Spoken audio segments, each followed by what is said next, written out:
entourage is important in all sports, but I think the thing to understand that's unique about equestrian is you're responsible for everybody who's there taking care of the horse. And there's a lot of people in a barn over the Big course of pool, a isn't day. it? Mm. Hmm? It's a big pool of people very often. It It is. sounds like bad law for me, Paul, and I'm not a lawyer, but it sounds like bad law. Because What is bad law? Well, I mean, it is the law, whether we want to debate whether it's bad or not. I mean, from the perspective of we're not regulators, at least I'm not. I mean, I represent people who get caught up unknowingly in the rules. You can sit here and debate the rules all you want, but when the rules are as they are, sometimes you just have to accept them. And there's very, very established case law precedent that says, as the trainer or the owner, as the responsible person for a horse, you're responsible for all the people you hire, all the people you allow the horse to be exposed to. yeah. So it could even be something to do with, say, a physio treating your horse and putting something on it. I mean, there's Exactly. a very Physio, big range of veterinarian. things, aren't there? Yeah, in the current case with Yannick Sinner, he's the #1 tennis player in the world. Sinner got there's no controversy about how he got contaminated by a massage that one of his handlers did, and he got a no fault initially, but the case law I think is against him, and it was appealed by the World Anti-Doping Agency. And we'll see what happens. I don't represent him, obviously. I wouldn't talk about the case.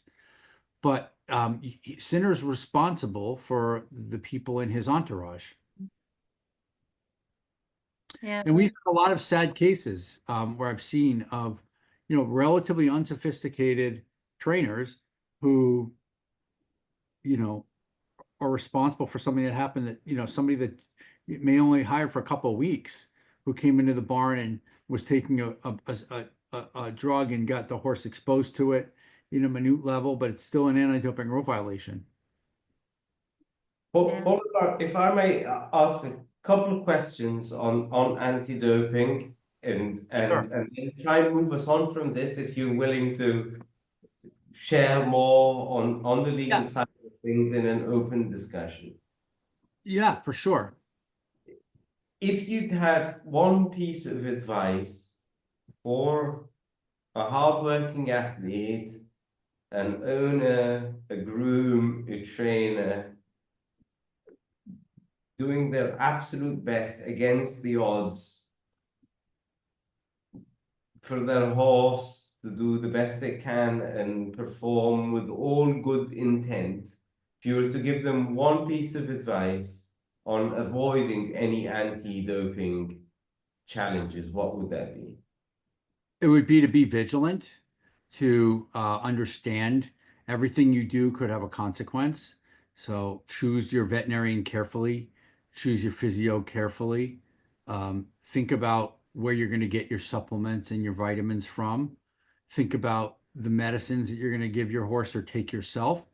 Understand there may be circumstances where you have to apply for what's known as a therapeutic use exemption that allows you to use a banned substance.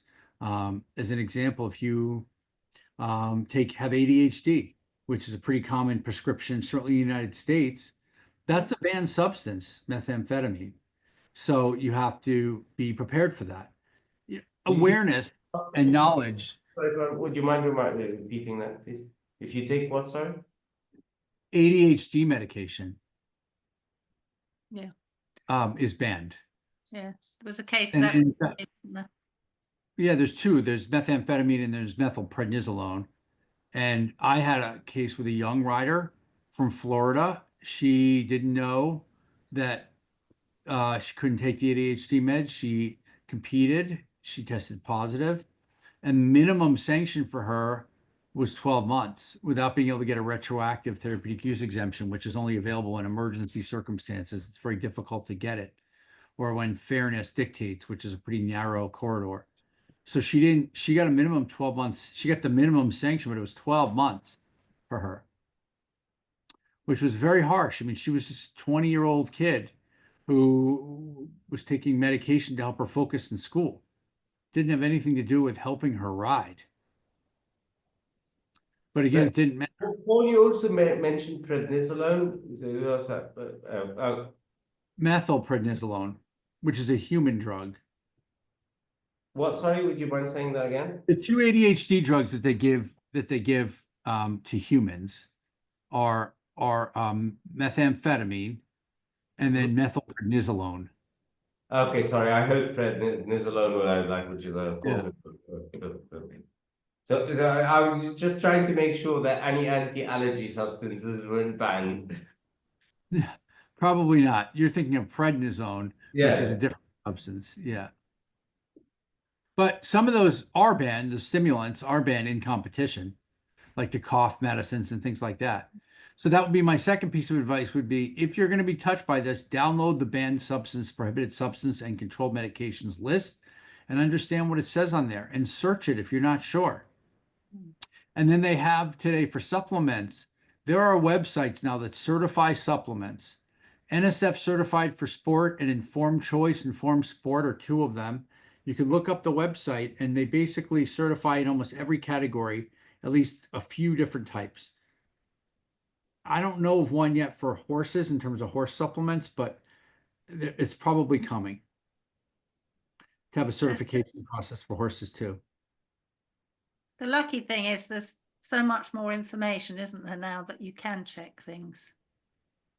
For sure. There didn't used to be these, and there also is now the availability of these certified supplements that companies are testing for banned substances to ensure there's no contamination. That didn't exist even 10 years ago. Mm. It's a relatively new concept.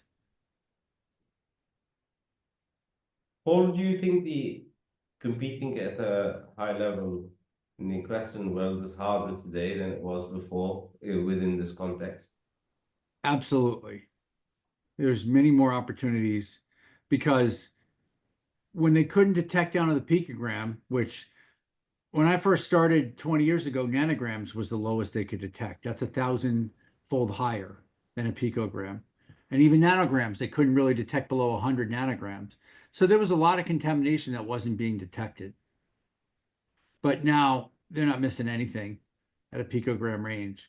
And there's talk that in the next 5 years, they'll be able to go 1,000-fold lower. I don't even know what below a picogram exists, but something must exist below a picogram. So I've heard picograms described. One of my experts one time, and then it kind of caught on. He described it as a splash of salt in an Olympic-sized swimming pool. That's how small a picogram is. Mm. And by the way, the contamination thing extends beyond the supplement contamination. I've had cases, never with horses, but with humans, involving contamination by way of kissing, contamination by way of sex, contamination by way of water, and environmental contamination, skin to skin contamination. So you can get contaminated in various different ways. It's hard to be a top level athlete, eh? Yeah, I mean, meat is another one. In various countries, if you go to a competition in China or in Mexico, beware of the meat. It is they use all sorts of illegal hormones and things like that. And even in the United States, of course, Europe has banned the use of hormones in cows. But in the United States and in Australia, it is not illegal to inject a cow with steroids, basically.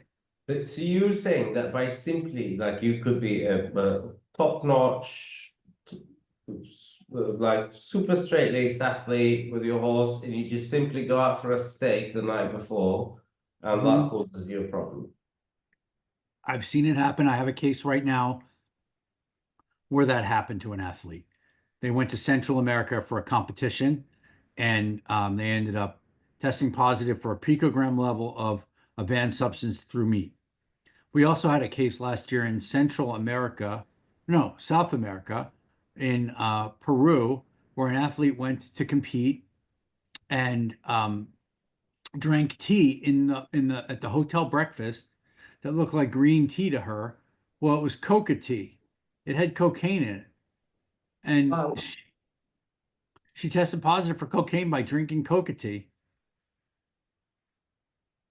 It's absolutely crazy, the stuff Yeah, that this we is crazy. Yeah, but Paul, perhaps someone should lobby against these thresholds, right? I mean, the thresholds need to be revised, maybe.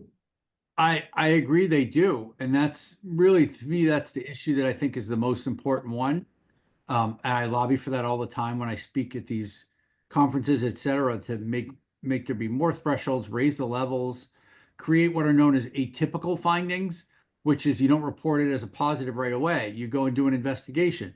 And if it comes back that in fact the athlete's able to show or it makes sense based on the country that the contamination was likely from food or something else, then you just don't move forward. And I think even with supplement contamination, they should be more forgiving. But what they say now is everyone's on notice that supplements can be contaminated. It says that in the rules. So if it happens, you should have known better.